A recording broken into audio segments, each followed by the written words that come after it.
Welcome, everybody, to Dead Talk Live. I'm your host, Viz, and tonight our guests are writer director Kurt Wimmer and our returning guest, star Kate Moyer from the movie Children of the Corn, which is premiering tomorrow, March 3rd, in theaters. Guys, welcome to the show. I hope you're doing well. And before we get started, Kate, I really got to tip my hat to you in this performance. You completely freaked me out. We when you were on the show last year, we sort of touched upon the movie, but we couldn't talk too much about it. Having Mhm. seen it now, oh my god, you were just so amazing. Kurt, did she freak you out while she was in character at all? No, she freaked me out, but I was just enraptured by her performance because she did such a great job. And her and I, we really were a team. We worked together. It's crazy. Because definitely a grown man, and she was a little girl, but we worked really well together. I didn't talk to her like a kid. We just spoke director and actor, and we just did everything we could to bring the performance to her and capitalize on her tremendous strengths that I learned more and more about every day. And the more I learned about them, the more I would sort of alter the character to highlight those strengths. I mean, oh my god, you gotta imagine. I watched this movie, and here's a girl that I spoke to last year, one of the nicest girls you'll ever meet, and I'm absolutely terrified of her on the screen. I mean, she is like the embodiment of evil. Now, Kurt, this movie has been delayed now for a while. Did you ever think that this movie would never see the light of day? Well, yeah. Well, listen, we all went through this thing with COVID, right? I mean, theaters were closed. People were afraid to go. And it really wasn't until last summer, that Maverick came out and people said, oh, okay, maybe theatrical will be back, which we all. And then the conversation it started to have about this movie. But yeah, we didn't know, Kate. I mean, like until a couple months ago, really, that we didn't know. I mean, it's pretty unnerving to think that you put so much work in it. You go through such an adventure. I'll tell you, whether you know or not, that we started shooting April 2020, and we were the only film shooting on Earth Yeah. for the entirety of our shoot in April, May of 2020. So to go through all of that and then, like, oh, maybe no one will ever see this movie. And me knowing that Kate and Elena, what I thought was such an amazing performance, was like, God, what a crime that would be. Yeah, So yeah, I absolutely agree. April 2020 was the start of the lockdown, and people were locked away in their homes. Now, Kate, being a little bit older now, looking back on your performance with Eden, who's your character, we heard Kurt explain it. How much of influence, help was Kurt with you in bringing out this amazing performance? I wouldn't say it wasn't so much as an influence as it was like a partner kind of thing, or it was very collaborative. We basically, like, when I was in quarantine for 2 weeks.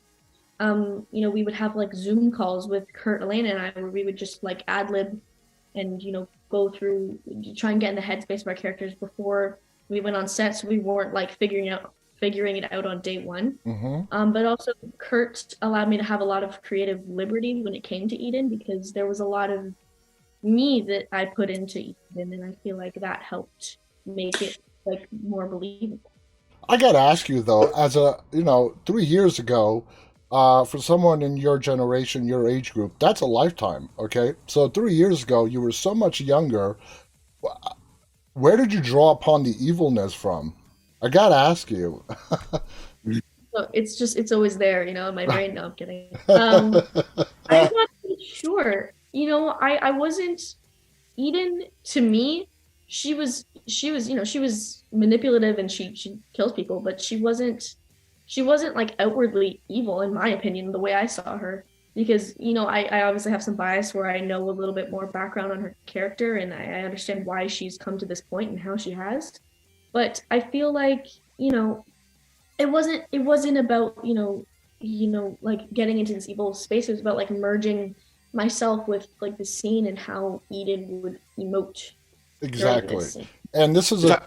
Go on. if I could just add to that, if you don't mind, is, I mean, let's be honest, everybody who gets it in this movie has it coming. Hmm. Except Ashley and Sissy, I think. But the pastor Penny's, she's the guy who takes her in the foster home. It's implied that there was abuse there. Everybody in the town's corrupt. Yeah. So is it evil to punish evil? Yeah, yeah, and I do like, Kurt, that you do not only show one side of Eden. You do show us multiple layers of her personality, and people are gonna have to watch to find out exactly what I'm talking about. Now, Kurt, rebooting a classic film like this, um, any classic film, it's a slippery slope with fans. What gave you the confidence that you can present this story in a way in the year, in modern times that it can be successful again? Well, how do I say? Interesting question, because it's not so much about confidence. I'm confident I can do it. I mean, you never know how a movie's going to turn out. I mean, there's so many unknowns, Hmm. like performance, environment. Is it going to rain? There's so many things.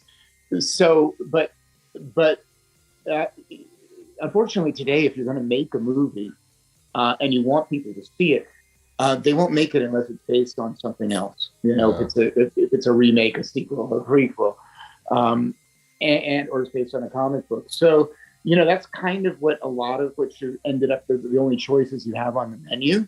So, and then then that after that, it's the same process as making any film. You just have to you just have to go for it. You got to go for it. Give your own version, put the past in the past, the old version lives among itself, and present an entirely different take on the story. That's right. And it's funny because you get people out there, kids, they're fans. They like what they say. I've seen some things who say, well, why isn't more? And they haven't seen the movie. Where's Malachi? There's no Malachi. I mean, that's what it is. But like, there's been 11 of those, haven't there? So I'm like, let's do it up a little bit differently and create a new character. But also, what a lot of people don't realize is that Malachi is in this movie because Malachi doesn't live in this town. This town is not Gatland. This is Rylestone, which is a neighboring town. And it's implied that it's a prequel, and that Kate says in the movie, other kids in other towns are going to see what we've done, and they're going to take their towns too because they're tired of having their futures frittered away. And so the implication is that this was the powder keg that set out, that then spread to Gatland. Okay. So that's why there's no Malachi and there's no Isaac, because it's a different town. Awesome. Now, Kate, Kurt gives us a more detailed explanation about what's going on, what could possibly be going on, and is going on in those cornfields. Did you watch the original either when you booked the role, before, after you booked it, to sort of get a background on the story, or did you want to go into this with a fresh mindset?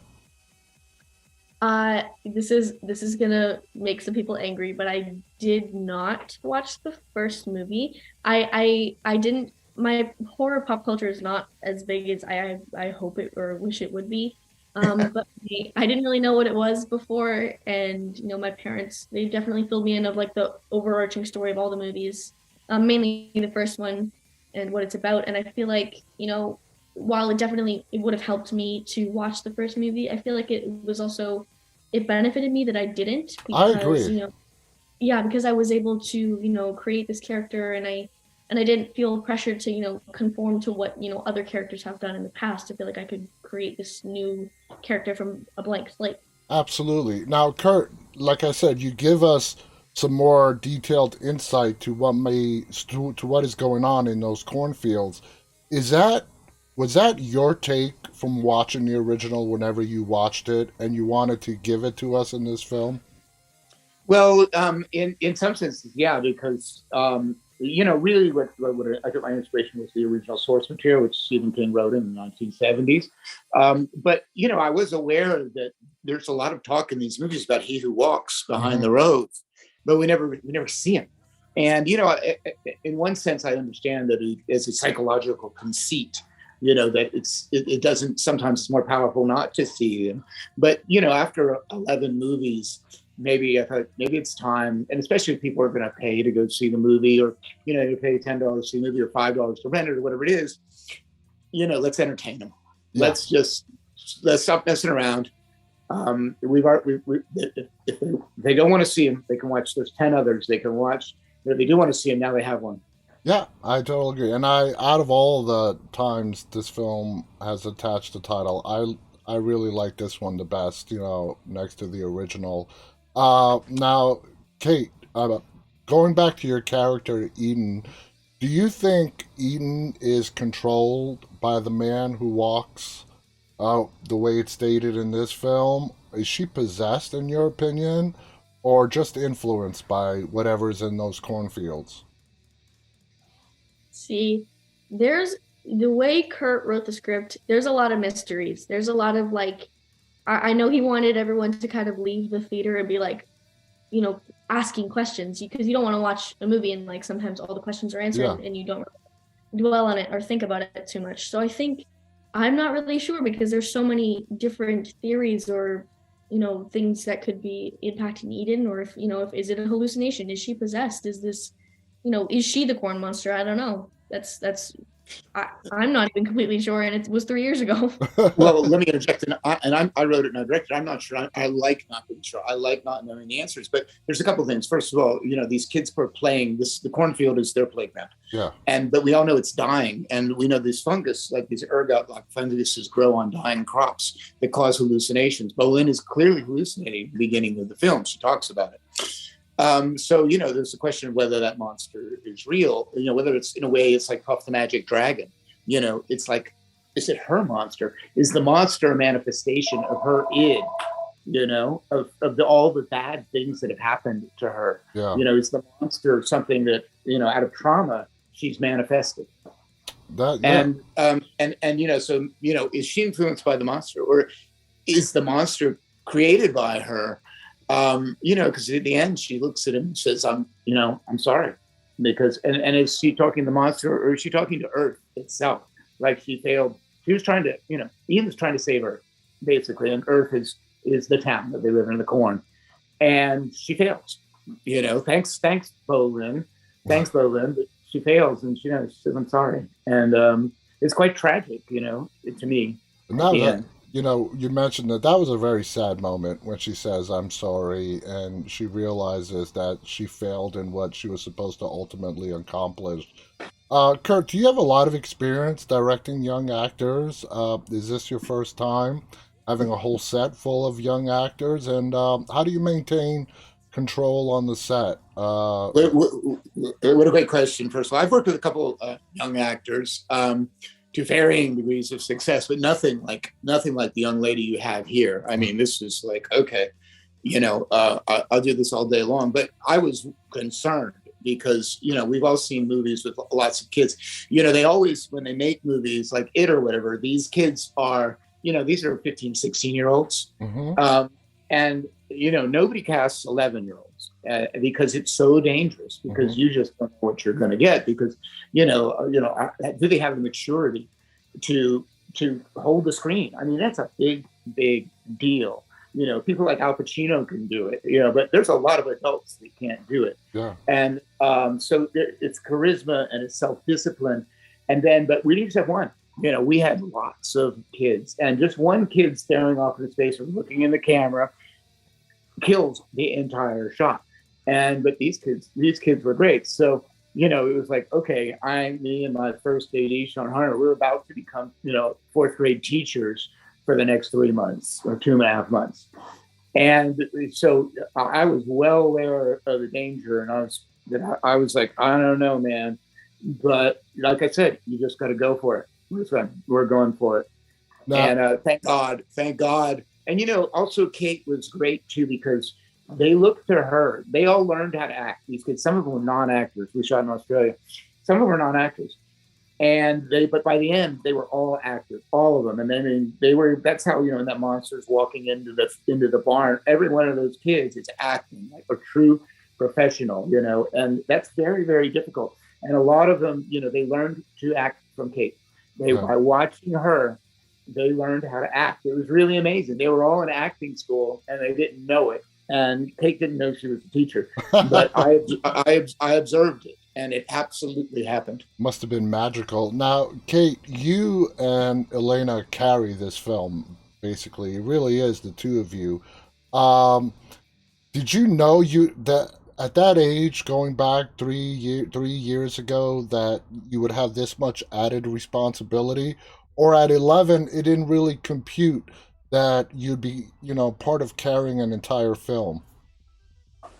I mean, it definitely did. I was definitely nervous, but I thought it would be a challenge for me because, this would have been, this is the biggest role that I've ever had. And, it's in Australia, it's far away. There's just great opportunities there. And I was really excited because, Eden is like such a strong and like, as Kurt puts it, go-getter. Hmm. And I feel that it was not only an important, um, story to portray, but, it was a challenge for me as the actor.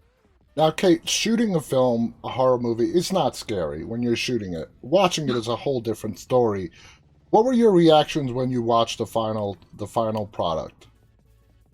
Well, near the end, I was kind of hiding behind my blanket the entire time because I don't like horror movies. But I was really happy with the way it came out because I could definitely see, what Kurt was envisioning. And, I think like a lot, all of the hard work really came together and it shows. Hmm. Yeah, it does. Now, Kurt, Eden in the beginning of the film has a black like cowboy hat on.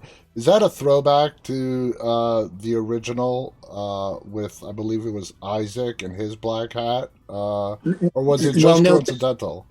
oh no, no. Well, they had kind of, and I'm just saying it because it's sort of more of an old school Mennonite type hat. Hmm. It's very different. She was wearing a cowboy hat because she's wearing cowboy boots and she has a actual gun holster, but it has flowers in it. Yeah.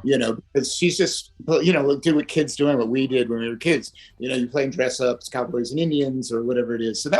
So it really had nothing to do with the original thing. And the other thing is in the original movie they wore those hats because they wore those vests and the white shirts. It was very much it was very much kind of an Amish and nothing against the Amish whatsoever, but it was sort of an Amish influence thing. Yeah. But she was doing it as dress up because she lives in this fantasy world. She's been through a lot of trauma, Hmm. a lot of trauma, and so she expresses it by creating this big fantasy world out in the corn. But the adults are they're destroying her playground, and so she fights back. She's highly goal oriented girl. Absolutely. Throughout the film, the term "the man" in this film, the term is used, "the man who walks."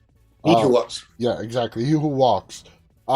During that last scene when they're in the barn, and Kate says again, "He who walk." I really thought she was going to say the full 1984 line, "He who walks behind the rose," but you didn't have her say it that way. Was it any reason in particular you wanted to shorten that line? Was it just to change Yeah, things up? yeah, because it sounds better. He who walks. I mean, it says it all. Yeah. When you say he who walks, because usually that goes without saying that people walk. Hmm. But when you say he who walks, it means wait a minute, he doesn't usually walk. What's going on? It's creepier. So he who walks behind the rose, or he who walks to the store. It's like everything after he walks seems to me kind of unnecessary Okay. because I'm scared already when you say he who walks. I'm like, I don't want to meet that guy. Oh yeah, especially when it's coming from Eden. Now, Kate, before we go, I'll throw the last question to you. How do you think this film is going to resonate with your generation of horror fans?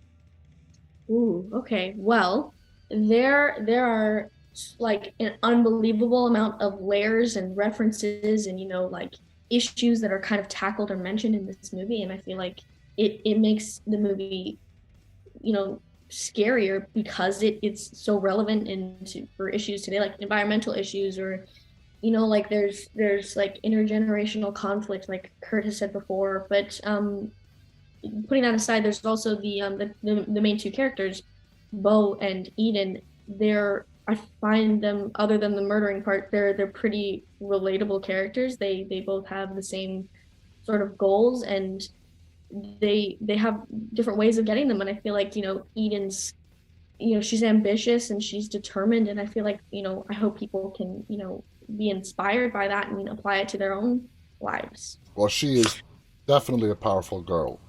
I, if I can just add to, listen, I think kids, other girls, are going to look at it and they're going to really enjoy it because it's. Let's be clear, there's some wish fulfillment in this movie, because what kid, at all of us at some point in our life, we would say, God, I'd like to kill my parents. Yeah. And so I think, it's just like, again, I said earlier, it's just like watching Scarface. We allow ourselves to go on that journey because, we would all like to, be like Tony Montana at a certain point. Absolutely. So I really think that kids are going to be like, yeah, I can totally get behind that agenda. Yeah. I think kids are going to love it because it shows kids being empowered. And, I totally see, them falling in love with it. The movie was great. Congratulations to the both of you. You did a fantastic job. I really enjoyed this film. Again, Children of the Corn, guys, it's coming out tomorrow in theaters. And it's coming out later this month to on demand. Definitely watch this film. You won't be disappointed. Don't be thrown off that there were so many other films bearing the name Children of the Corn. This is something completely different. Kurt directed, wrote the film. Kate is the star. Congratulations again to the both of you. I want to thank our audience, those of you who are tuning in live and those who will be watching this later on. On behalf of Kurt Wimmer and Kate Moyer and myself, stay safe and stay walking. Good night, everybody. Thank you very much.